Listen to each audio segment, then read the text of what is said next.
Today, the Republican-led House Oversight Committee held a hearing on Twitter and the 2020 Hunter Biden laptop story. Here's just a sampling of what we heard from them. You exercised an amazing amount of clout and power over the entire American electorate by even holding them hostage for 24 hours, reversing your policy, and then they're like, well, we want to go back with the originals. That's 24 hours or 2 weeks. That you imposed your will on the American electorate. You can consider your speech canceled during my time because you canceled mine. You see, you permanently banned my personal Twitter account. Meanwhile, Democrats on that very same committee used their time to try to keep things in perspective.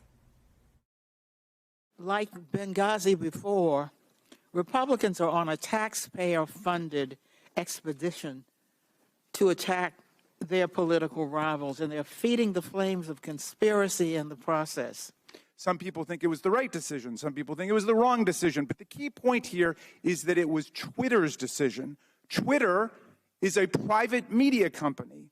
In America, private media companies can decide what to publish or how to curate content however they want. So let's discuss with NBC News tech correspondent, my dear friend Jake Ward. Jacques, better you than me spent your entire day watching, listening intently at every single word in that hearing. What were some of your biggest takeaways?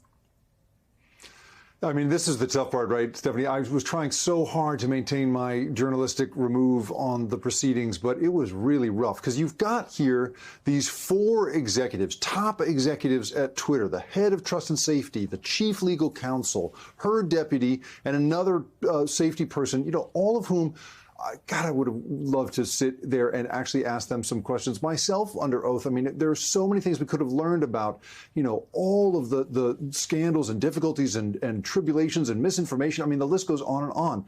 Instead, it was, of course, as these hearings tend to be, a political grandstanding event. And, you know, in this case, I would say it was even more outlandish than we have seen in the past. The feed I was watching was focused mostly on the witnesses. I didn't get to see the representatives as clearly, and just watching them watch the senators yell, the representatives yell at each other going back and forth was so nuts. Anyway, point being, there was some interesting takeaways here, right? We learned a fair amount about the very complicated process by which Twitter has made decisions like taking down this Hunter Biden report that was in the New York Post, which seems to have set everybody off. It was down for about 24 hours, and then they reversed course and decided to put it back up again. What we established, at least in their testimony under oath, is that none of that was done under any kind of, you know, collusion with the Biden administration. There was no contact there other than, you know, the sort of normal stuff. So that was sort of interesting. But then, you know, it was the contrast between the ongoing conspiracy theories you could hear from the conservative members of that committee, people, you know, talking about COVID and talking about the 2020 election. I mean, just this endless cavalcade of stuff. I mean, literally living in an alternate reality. And then you had, of course, the Democrats on the committee trying to talk about January 6th and how Twitter played this role in misinformation that led to the violence on that day. To me, I just felt like it was this enormous missed opportunity to really get inside one of the most important, most influential platforms, at least it used to be, for political communication in this country. And we just didn't get much insight into that. We got a lot of insight instead into how lawmakers function. Then do you think Republicans achieved whatever their goal was today? Well, this is the thing, right? I suppose the audience that they are speaking to is convinced that Hunter Biden's laptop amounts to something and that, you know, COVID was a hoax and, you know, who knows what other conspiracy theories they were trying to fan.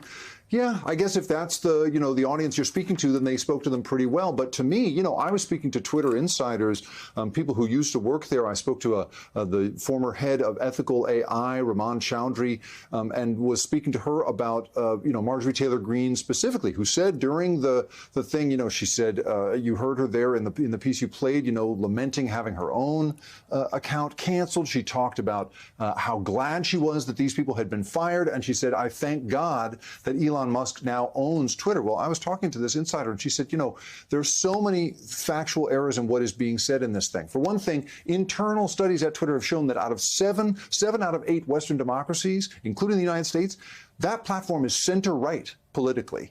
So it just doesn't line up with this idea that conservative ideas are being crushed, you know, and censored on this platform. And she said the real problem here is that we now have a very partisan, very biased person in the form of Elon Musk running that platform, and what a huge threat that could be to a free and fair election in 2024. We didn't get at any of that today. And so, again, I was disappointed that we couldn't get deeper into the functioning of Twitter and what its future might hold, Stephanie. Well, hearing about the 2020 Hunter Biden New York Post story was really only one thing that we heard about. There was another story that surprised a lot of folks. Watch this.